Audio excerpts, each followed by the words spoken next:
Good morning, students.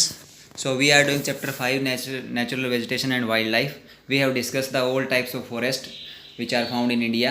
जो हमारे देश के अंदर मिलते हैं फॉरेस्ट, उनके बारे में हमने डिस्कस किया था. Evergreen, deciduous, thorn, mountain, mangrove and littoral swampy जिनको बोलते हैं, वो डिस्कस किए हमने. अब हम नेक्स्ट टॉपिक डिस्कस करेंगे जो इस चैप्टर के अंदर आता है, that is forest cover in India. Forest cover in India, ये चैप्टर हम डिस्कस करेंगे अब. Forest cover in India. Forest cover in India, forest area refers to area notified to be under forest. यानी forest area का मतलब क्या बताया गया है कि जो एरिया सरकार ने नोटिफाई कर रखा है, नोटिफाई का मतलब जिसको सरकार ने अपने अंडर में ले रखा है एज ए फॉरेस्ट, और सरकार उसको मानती है कि वो फॉरेस्ट एरिया है, उसको बोलते हैं फॉरेस्ट एरिया. फॉरेस्ट कवर क्या होता है? Forest cover refer to area actually under forest. ये तो था फॉरेस्ट एरिया. फॉरेस्ट एरिया का मतलब तो हमने डिस्कस किया कि जो एरिया जिसको नोटिफाई करके सरकार ने छोड़ रखा था पुराने समय से कि यहाँ पे फॉरेस्ट है, ये फॉरेस्ट एरिया के अंडर में आएगा. फॉरेस्ट कवर क्या है? फॉरेस्ट कवर वो है जो एक्चुअल में एट प्रेजेंट टाइम में है, क्योंकि कुछ एरिया तो हमने रिमूव कर दिए, वहाँ पे खेती करने लगे या कुछ और करने लगे, तो फॉरेस्ट एरिया तो है वो, बट वो एक्चुअल के अंदर फॉरेस्ट कवर में नहीं आएगा. It will not come in the forest cover. Forest cover वही होगा जहाँ पे एट प्रेजेंट टाइम में आपके क्या हैं, फॉरेस्ट हैं. और फॉरेस्ट एरिया क्या होगा? जो सरकार ने पहले नोटिफाई किया था और वहाँ पे पहले फॉरेस्ट था बट अब वहाँ पे नहीं है, तो उसको हम क्या बोलते हैं? Forest area. अब next is given about 23%. This is not 23%, remember this is 33%. ये 1952 में हमारे देश की एक फॉरेस्ट पॉलिसी बनी थी. उस फॉरेस्ट पॉलिसी में ये कहा गया था कि हमारे देश के अंदर इकोलॉजिकल बैलेंस बनाए रखने के लिए, सारी चीज़ों को वेल मेंटेन रखने के लिए हमारे को 33% एरिया पे क्या चाहिए? फॉरेस्ट होना चाहिए. Should be under the forest, but according to the latest census of 2001 20.5% of area is under forest. ये 2005 का दिया हुआ आपकी बुक में, 2001 का दिया हुआ, इसमें 2011 का भी मिल सकता है आपको. इसमें 23% के लगभग आपका क्या है, आपका फॉरेस्ट कवर है इंडिया के अंदर, जो 10% कम है इससे. तो 10% इम्प्रूव करने की ज़रूरत है. अब इसके अंदर बाद में आता है कि परसेंटेज एक्चुअल में फॉरेस्ट कवर इंडिया के अंदर कितना है. On the basis of percentage of actual forest cover it is divided into following categories. यानी फॉरेस्ट कवर इंडिया का है वो कौन कौन से एरिया है उनको हम डिस्कस करेंगे. पहला दिया गया the region of high concentration. High concentration का मतलब होता है जहाँ पे बहुत ज़्यादा आपको फॉरेस्ट एरिया मिलेगा. वो एरिया कौन से? It include states like Nagaland, Arunachal Pradesh and Mizoram. जो आपका ईस्टर्न नॉर्थ ईस्टर्न पार्ट है इंडिया का, उस एरिया में आपको क्या है, फॉरेस्ट एरिया ज़्यादा मिलेगा. आपको पता है, ये भी हम डिस्कस करते हैं कि उस एरिया के अंदर नक्सलिस्ट ज़्यादा हैं, आतंकवादी ज़्यादा रहते हैं. क्यों रहते हैं? क्योंकि वो फॉरेस्ट एरिया है जिसको कवर करना हमारी आर्मी के लिए बड़ा मुश्किल है. तो इसके अंदर आपका आता है regions of moderate concentration. Moderate का मतलब होता है जहाँ पे एवरेज आपको मिलेगी, वो है Goa, Orissa, Assam. They will come in this category. यानी यहाँ पे एवरेज आपको फॉरेस्ट एरिया मिलेगा, ज़्यादा नहीं मिलेगा. The region with low concentration, जहाँ पे आपको फॉरेस्ट एरिया बहुत कम देखने को मिलेगा, ये मेनली वो एरिया होंगे जहाँ पे एग्रीकल्चर ज़्यादा होता है, खेती ज़्यादा होती है. उस एरिया में आपको क्या मिलेगा? आपको लो कंसंट्रेशन मिलेगा. जैसे राजस्थान है, पंजाब है, हरियाणा है, इनमें मोस्टली एरिया कवर कर देते हैं हम एग्रीकल्चर के लिए या इंडस्ट्री के लिए, तो आपका एरिया क्या है, फॉरेस्ट के लिए बचा ही नहीं. तो ये एरिया आपके क्या आते हैं? लो कंसंट्रेशन वाले एरिया में आते हैं. Next is given forest policy and conservation.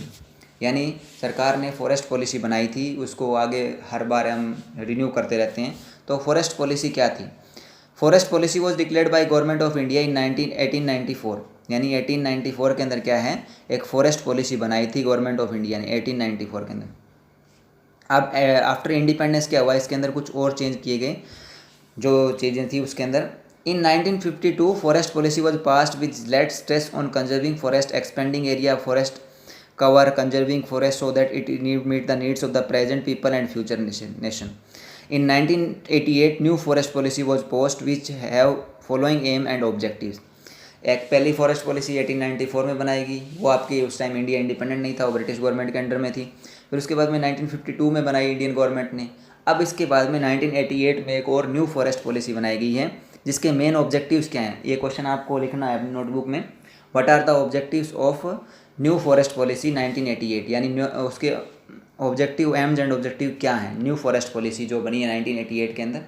तो वो उसका पहला आपका है ब्रिंगिंग 33% एरिया अंडर फॉरेस्ट. मैंने आपको बताया था कि इसमें क्या करना है, 33% एरिया जो इंडिया का है उसको हमें किस में कन्वर्ट करना है, फॉरेस्ट एरिया में करना है. Checking soil erosion. जो सॉइल इरोजन होता है उसको फॉरेस्ट एरिया रोक देता है, क्योंकि जो फॉरेस्ट, जो आपके ट्रीज होती हैं, उनकी रूट्स होती है, वो क्या करती है, सॉइल होती है उसको बाउंड कर लेती है, बांध कर रखती है, इसलिए उसके अंदर सॉइल इरोजन नहीं होता है। Increase for production of forest to make timber fuel and food available to rural population. और फॉरेस्ट एरिया ज़्यादा हमें किस लिए करना है कि जो हमारा प्रोडक्शन है वो इंक्रीज हो, किस चीज़ का, टिम्बर लकड़ी का हो, फ्यूल ईंधन के तौर पे जो यूज़ करते हैं उसके लिए, और फूड जिसे फूड के तौर पे भी हम यूज़ करते हैं, तो वो हमारे जो गाँव की पॉपुलेशन है उसको आसानी से मिल सके। आगे है dealing massive awareness among the people for planting of trees. ये है पता आपको, हर साल गवर्नमेंट है वो आपका क्या करती है, ऐसी कुछ न कुछ प्लानिंग करती है कि हर साल उसके अंदर कुछ पौधे लगाए। जैसे लास्ट ईयर पौधागिरी अभियान चलाया था गवर्नमेंट ने कि एक पौधा हर एक व्यक्ति लगाएगा। तो वो इसीलिए लगाती है कि लोगों में अवेयरनेस आए कि वो फॉरेस्ट को कंजर्व करें। Increase forest cover through afforestation and social forestry, यानी हमें क्या करना है, इंक्रीज करना है अपने फॉरेस्ट कवर को, किसके थ्रू, एफॉरेस्टेशन के थ्रू। एफॉरेस्टेशन में होता है कि हम ट्रीज ज़्यादा से ज़्यादा लगाएं। और सोशल फॉरेस्ट्री का मतलब होता है कि it is for the welfare of the society, समाज के भले के लिए हम क्या करें, जो खाली जगह पड़ी है जहाँ पे कुछ हो नहीं रहा, बंजर पड़ी है, तो वहाँ पे हम क्या है, फॉरेस्ट एरिया कन्वर्ट करते हैं, यहाँ प्लांट लगा दें जो सभी को फ़ायदा करेगी। अब नेक्स्ट आपका दिया हुआ सोशल फॉरेस्ट्री, जो हम अभी डिस्कस कर रहे थे। ये सोशल फॉरेस्ट्री क्या होता है? Social forestry was started by the national commission on agriculture in 1976 to include growing of trees for supplying firewood, timber and minor forest produce to rural population। Social forestry को बनाने का या इसको चलाने का काम किसने किया था? नेशनल कमीशन ऑन एग्रीकल्चर, 1976 में उन्होंने ये किया था। और 1976 में उनको करने का मेन मकसद था कि जो ट्रीज होंगे उनको उगाएंगे और उससे क्या मिलेगा, लकड़ी के तौर पे, ईंधन के तौर पे उसको यूज़ करेंगे। फॉरेस्ट प्रोड्यूस है उनको हम रूरल पॉपुलेशन में डिस्ट्रीब्यूट करेंगे। इट हैज़ 3 कंपोनेंट्स, इसके 3 कंपोनेंट बताए गए हैं आपके। 3 कंपोनेंट कौन से हैं? Urban forestry. अर्बन फॉरेस्ट्री मतलब होता है कि जो आपका शहरी एरिया है जहाँ पे कोई कुछ खाली जगह है, तो वहाँ पे हम क्या कर सकें, कुछ अर्बन फॉरेस्ट्री कर सकें। जैसे आपका बताया गया, it refers to growing trees on public and private owned lands in urban centre like parks and road side. जैसे आप देखे होंगे आजकल मोस्टली शहरों के अंदर क्या है, कुछ पार्क बने होते हैं। वो पार्क बनाने का काम क्या होता है? सोशल फॉरेस्ट्री, यानी समाज की वेलफेयर के लिए, कि वहाँ के लोग रात शाम को वहाँ पे घूम सके, अच्छे इन्वायरमेंट का एंजॉय कर सके। दूसरा आपने देखा होगा कि मोस्टली जो रोड होते हैं उनके चारों तरफ क्या होते हैं, ट्रीज़ लगाए होते हैं, क्योंकि जो पॉल्यूशन होगा उसको वो क्या कर देंगे, रिड्यूस कर देंगे। Next is given rural forestry, it Lay's emphasis on agro forestry, agriculture plus forestry. Rural forestry का मतलब होता है कि जो खेतों के अंदर हम फॉरेस्ट लगाने हैं, जैसे आपका बाग हो गए, कुछ और हो गया, जिससे क्या होगा, लोगों को उसका प्रोडक्शन भी मिल जाए और हमारा इन्वायरमेंट है वो भी क्या हो, क्लीन रहे। एग्रो फॉरेस्ट्री क्या बताएगा? It refer to raising trees and agriculture crops on the same land including some waste patches, यानी जो हमारे खाली पैचेज पड़े हैं, कुछ खाली जगह पड़ी है गाँव के अंदर, तो उस एरिया के अंदर हम क्या है, कुछ फ्रूट के ट्रीज लगा दें या कुछ क्रॉप्स उगा दें, जिससे क्या है कि उस एरिया को हम यूटिलाइज कर सकें।